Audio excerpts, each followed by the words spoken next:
नमस्कार दोस्तों, चलिए जानते हैं आज राजस्थान की सभी बड़ी खबरों को बिना किसी देरी के। लेकिन वीडियो में आगे बढ़ने से पहले इस चैनल को सब्सक्राइब करके अपने जिले का नाम कमेंट जरूर करें।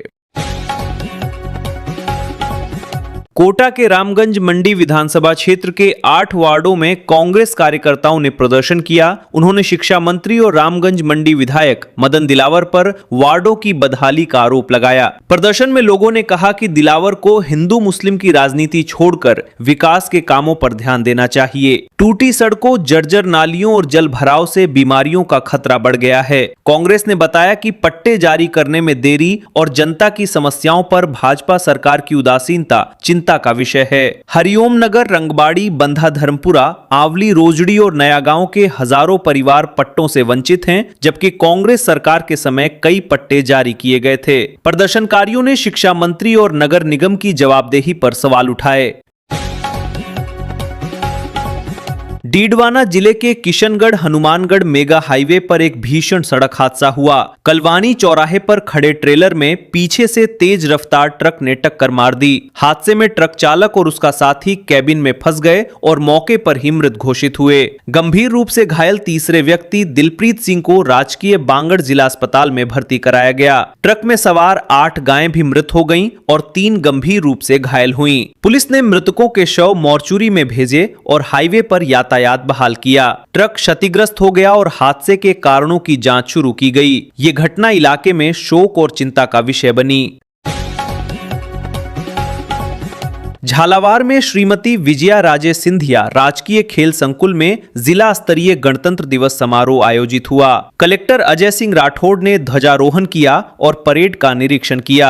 इस अवसर पर उत्कृष्ट कार्य करने वाले अधिकारियों को पुरस्कार दिए गए। पीएम श्री राजकीय माध्यमिक विद्यालय की ऑपरेशन सिंदूर झांकी में कर्नल सोफिया कुरैशी और विंग कमांडर व्योमिका सिंह को दर्शाया गया। पुलिस, होमगार्ड और शिक्षण संस्थाओं ने मार्च पास्ट किया। शहीद परिवारों को सम्मानित किया गया। सामूहिक व्यायाम, भारतीयम और वंदे मातरम गीत का गायन किया गया। विभिन्न विभागों ने झांकियों और बालिकाओं ने सामूहिक नृत्य प्रस्तुत किए।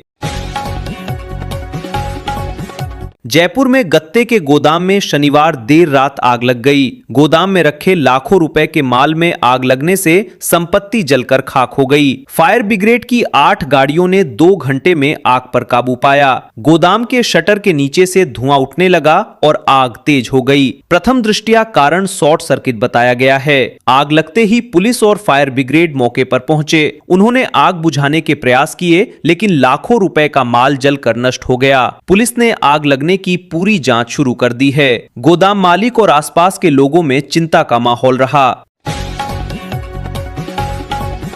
धौलपुर पुलिस ने अवैध गतिविधियों और अपराध नियंत्रण के लिए विशेष अभियान चलाया। दिहौली, सदर धौलपुर, बसेड़ी और आंगई थाना क्षेत्रों में अलग अलग दबिशें दी गईं। दिहौली थाना पुलिस ने अवैध शराब के मामले में एक नाबालिग को डिटेन किया और 52 पव्वे अवैध देसी शराब बरामद की। इसी थाने ने राजाखेड़ा के प्रमोद कुमार को 315 बोर कट्टा और खाली खोखे के साथ गिरफ्तार किया। चंबल घड़ियाल प्रतिबंधित क्षेत्र में अवैध रेत परिवहन कर रही 2 ट्रैक्टर ट्रालियों को जब्त किया गया। हालांकि ड्राइवर फरार हो गए। पुलिस ने सभी मामलों में आगे की कार्रवाई शुरू कर दी। अभियान से जिले में अपराध पर नियंत्रण बढ़ाने की कोशिश की गई।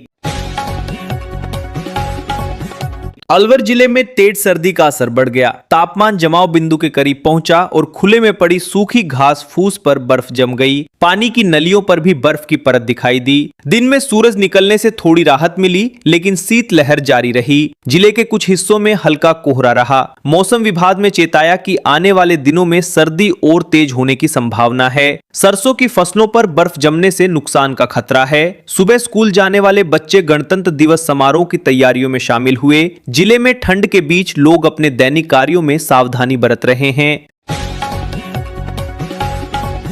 सीकर जिला कलेक्टर मुकुल शर्मा ने एसके अस्पताल का औचक निरीक्षण किया। जनरल सर्जरी आईसीयू में भर्ती मरीज लक्ष्मण राम से उनकी सेहत का हाल जाना।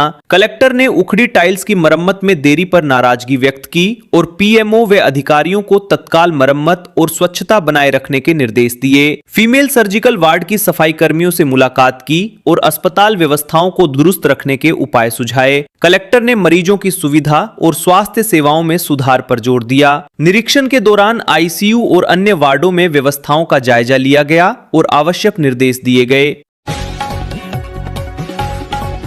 सवाई माधोपुर के जिला कलेक्टर कानाराम ने जिला अस्पताल का औचक निरीक्षण किया। ट्रोमा सेंटर, मेडिकल, सर्जिकल, महिला, शिशु और आईसीयू वार्डों का दौरा किया। भर्ती मरीजों और परिजनों से संवाद किया। दवा वितरण केंद्र, एक्सरे यूनिट, ब्लड बैंक और निशुल्क जांच लैब का निरीक्षण किया। पीएमओ और चिकित्सकों को व्यवस्थाएं दुरुस्त रखने के निर्देश दिए। उन्होंने अधिक से अधिक मरीजों का आयुष्मान भारत योजना में पंजीकरण कर जन औषधि केंद्र की जानकारी देने के निर्देश दिए। सीकर में 77वां गणतंत्र दिवस समारोह धूमधाम से मनाया गया।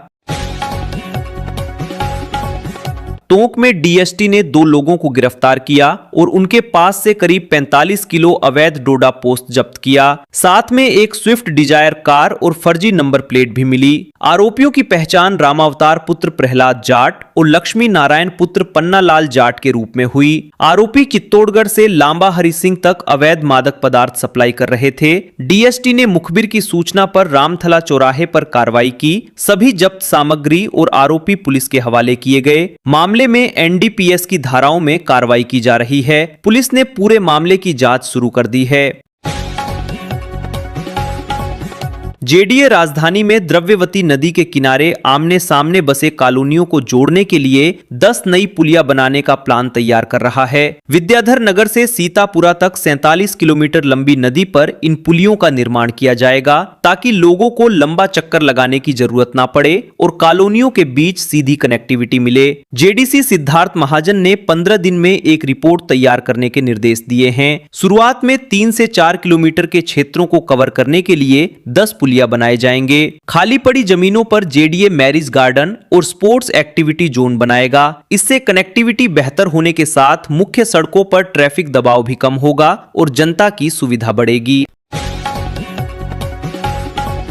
प्रतापगढ़ में एडीएम विजेश पंड्या ने अर्नोद सामुदायिक स्वास्थ्य केंद्र का औचक निरीक्षण किया। उन्होंने नए भवन में उपलब्ध चिकित्सा सुविधाओं, व्यवस्थाओं और स्वच्छता की स्थिति का गहन अवलोकन किया। पंड्या ने डॉक्टरों और स्वास्थ्य कर्मियों को संसाधनों के सही रखाव के निर्देश दिए ताकि जनता को लगातार गुणवत्तापूर्ण सेवाएं मिलती रहें। उन्होंने पुराने भवन में चल रही सेवाओं को नए भवन में जल्द ही स्थानांतरित करने का उल्लेख किया। ट्रांसफर के बाद स्वास्थ्य केंद्र और अधिक प्रभावी ढंग से कार्य करेगा। निरीक्षण के दौरान सभी वार्डों, उपकरणों और सुविधाओं की स्थिति पर विशेष ध्यान दिया गया।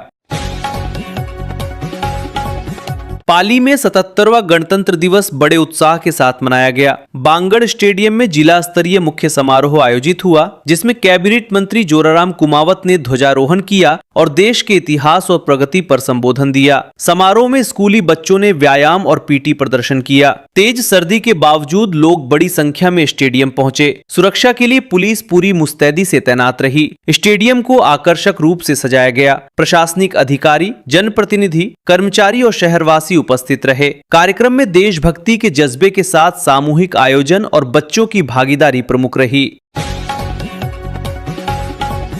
मंडोर उद्यान में रविवार को अचानक मधुमक्खियों ने हमला कर दिया, जिससे पर्यटकों में अफरा तफरी मच गई। दोपहर करीब 3:50 बजे यह घटना हुई। लोग जान बचाने के लिए इधर उधर भागे और कई लोग चौपाटी के रेस्टोरेंट में शरण लिए। कुछ पर्यटक उद्यान से बाहर निकल आए। हाथ मुंह कपड़ों से ढककर लोग खुद को बचाने की कोशिश कर रहे थे। पिछले गेट पर करीब 30 से 40 मिनट तक भय का माहौल बना रहा। वॉचमैन, टिकट काउंटर और एंट्री गेट के कर्मचारी सतर्क हो गए। कुछ बच्चे और पर्यटक मधुमक्खियों के हमले का शिकार बने। प्रशासन ने चेतावनी दी है कि भविष्य में सुरक्षा व्यवस्था और सतर्कता बढ़ाई जाएगी।